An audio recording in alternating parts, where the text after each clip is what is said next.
नमस्ते। आज हम एक बहुत ही दिलचस्प यात्रा पर निकल रहे हैं शब्दों के जरिए।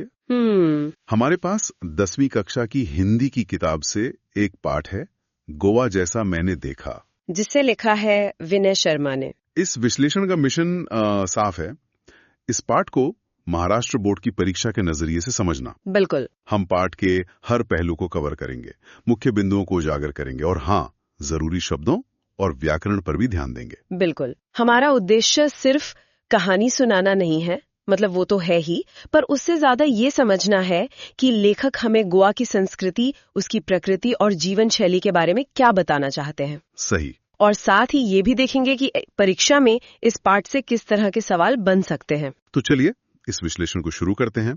तो पाठ की शुरुआत होती है लेखक के गोवा जाने के उत्साह से। वो कहते हैं कि गोवा का नाम सुनते ही मन में तरंगे उठने लगती हैं। हाँ। इसकी प्रकृति, आबो हवा और जीवन शैली का आकर्षण ही पर्यटकों को खींच लाता है। और यह एक महत्वपूर्ण बात है।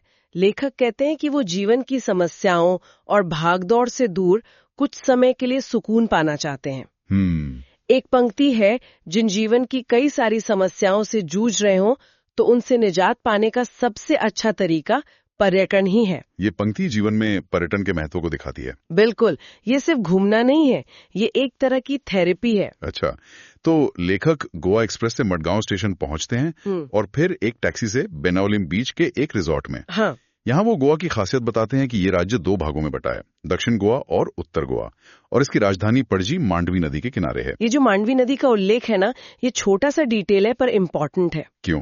क्योंकि ये गोवा की भौगोलिक और सामाजिक संरचना को एक कॉन्टेक्स्ट देता है। साथ ही लेखक ने बताया कि गोवा में बहुत सारे होटल और रिजॉर्ट हैं, लेकिन पारिवारिक माहौल होने के कारण वे अपने ही घर जैसा महसूस करते हैं। मतलब सिर्फ कमर्शियल नहीं है, एक अपनापन भी है। एग्जैक्टली। तो अब बात करते हैं गोवा के सबसे बड़े आकर्षण की, उसके समुद्र तट।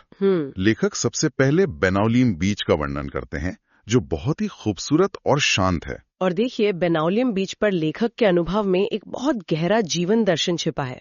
अच्छा। वो देखते हैं कि बच्चे रेत के घर बना रहे हैं और लहरें आते हैं, उन्हें गिरा देती हैं और बच्चे फिर से बनाने में जुट जाते हैं। हाँ, और इसी पर लेखक कहते हैं यही जीवन का सत्य भी है। ये पंक्ति ये बहुत महत्वपूर्ण है ना, इस पर सवाल आ सकता है। बिल्कुल आ सकता है। इसका मतलब है कि जीवन में भी हमें असफलताओं से निराश नहीं होना चाहिए और फिर से प्रयास करते रहना चाहिए। ये तो इसका सीधा मतलब हुआ। बेनावलिम के बाद वो अंजुना बीच का जिक्र करते हैं। हाँ, जो कि बिल्कुल अलग है। ये चट्टानी और गहरे नीले पानी वाला बीच है, जहाँ बॉलीवुड की कई फिल्मों की शूटिंग भी हुई है। और फिर आता है कलिंगुट बीच। कलांगुट बीच। हाँ, जो गोवा का सबसे लंबा बीच है, लगभग 3 से 4 किलोमीटर तक फैला हुआ। ये काफी रेतीला है पर सबसे ज्यादा व्यावसायिक भी है, कमर्शियल। बिल्कुल। यहाँ पर्यटकों की भारी भीड़ होती है। मतलब अगर आपको शांति चाहिए तो बेनावलिम जाइए, और अगर चहल पहल चाहिए तो कलिंगुट। और यहाँ लेखक ने वाटर स्पोर्ट्स का भी जिक्र किया है, खासतौर पे पैराग्लाइडिंग का। हाँ, उन्होंने बताया कि कैसे हवा में उड़ते हुए पानी और रस्सियों से लटकना कितना रोमांचक था। गोवा मतलब सिर्फ बीच तो नहीं है। नहीं, बिल्कुल नहीं। लेखक वहाँ के सांस्कृतिक जीवन का भी बहुत सुंदर वर्णन करते हैं। वो 4-6 दिन वहाँ रहे और इस दौरान उन्हें नवरात्रि और दशहरा मनाने का मौका मिला। और ये पाठ का एक बहुत ही महत्वपूर्ण हिस्सा है। क्यों? ऐसा क्या खास था? लेखक बताते हैं कि उत्तर भारत के बिल्कुल विपरीत गोवा में रावण का पुतला नहीं जलाया जाता। अरे, ये तो मुझे भी नहीं पता था। हाँ, यहाँ सुबह लोग अपनी गाड़ियों की सफाई करके उनकी पूजा करते हैं। अच्छा। और शाम को भगवान की पालकी मंदिर ले जाई जाती है। हाँ। और सबसे अनोखी बात, लोग एक दूसरे को पेड़ की पत्तियों से बधाई देते हैं। कौन से पेड़ की पत्तियां? खासकर आपटा के पेड़ की पत्तियां। हाँ। ये गोवा की अपनी अनोखी सांस्कृतिक परंपरा को दिखाता है। एक और दिलचस्प बात जो लेखक ने महसूस की वो ये थी कि पश्चिमी फैशन और सभ्यता में रचा बसा होने के बावजूद गोवा ने भारतीय संस्कृति को पूरी तरह से आत्मसात किया है। हाँ, बिल्कुल। लेखक कहते हैं पर्यटक फैशन के रंग में कुछ देर के लिए भले ही स्वयं को रंग कर चले जाते हों, लेकिन स्थानीय लोग अपनी सांस्कृतिक परंपरा की उंगली अब भी पकड़े हुए हैं। वाओ! ये पंक्ति गोवा की सांस्कृतिक जड़ों की मजबूती को दर्शाती है और परीक्षा के लिए बहुत ही महत्वपूर्ण है। तो अगर हम खास तौर पर एसएससी बोर्ड परीक्षा की बात करें तो इस पाठ से क्या क्या जरूरी है? देखिए, सबसे पहले तो कुछ महत्वपूर्ण प्रश्न हैं जिन पर ध्यान देना चाहिए। जैसे कि 1. गोवा की सांस्कृतिक विशेषताओं का वर्णन कीजिए, जिसमें दशहरा वाला पॉइंट जरूर आएगा। हाँ, जरूर। दूसरा, लेखक ने बिनौलिम और कलिंगुट बीच की तुलना कैसे की है? एक शांत है, दूसरा व्यावसायिक। सही। तीसरा, यही जीवन का सत्य भी है, इस पंक्ति का आशय स्पष्ट कीजिए। और चौथा, गोवा में पश्चिमी सभ्यता के प्रभाव के बावजूद भारतीय संस्कृति कैसे जीवित है? और कुछ खास शब्द जिनका अर्थ पूछा जा सकता है? हाँ, कुछ महत्वपूर्ण शब्द है, जैसे आबो हवा, जलवायु, हाँ, या माहौल। फिर सैलानी, पर्यटक, रमणीय मतलब सुंदर, व्यावसायिक मतलब कमर्शियल, धरोहर, विरासत, और आत्मसात करना मतलब पूरी तरह अपना लेना। अच्छा। और व्याकरण के बारे में क्या? 2025 की परीक्षा के लिए इस पाठ से व्याकरण के कैसे प्रश्न आ सकते हैं? इस पाठ में कई तरह के वाक्य हैं, तो वाक्य के प्रकार पहचानने को आ सकते हैं। सरल, संयुक्त, मिश्र। ठीक है।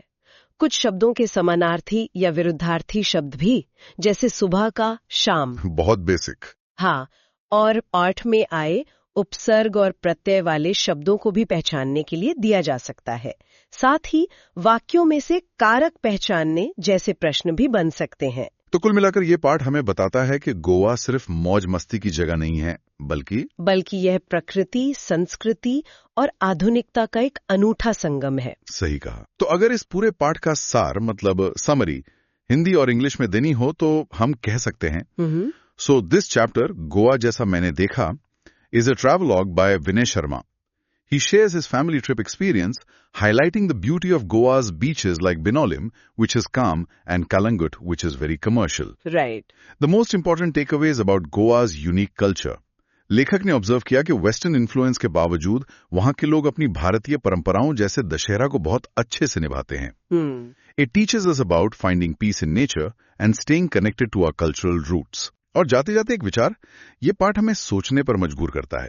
जब हम कहीं घूमने जाते हैं तो क्या हम सिर्फ जगहों को देखते हैं या वहाँ के लोगों और उनकी संस्कृति को भी समझने की कोशिश करते हैं? हाँ, किसी जगह की असली पहचान उसकी इमारतों से होती है या उसकी परंपराओं से? बहुत गहरा सवाल है।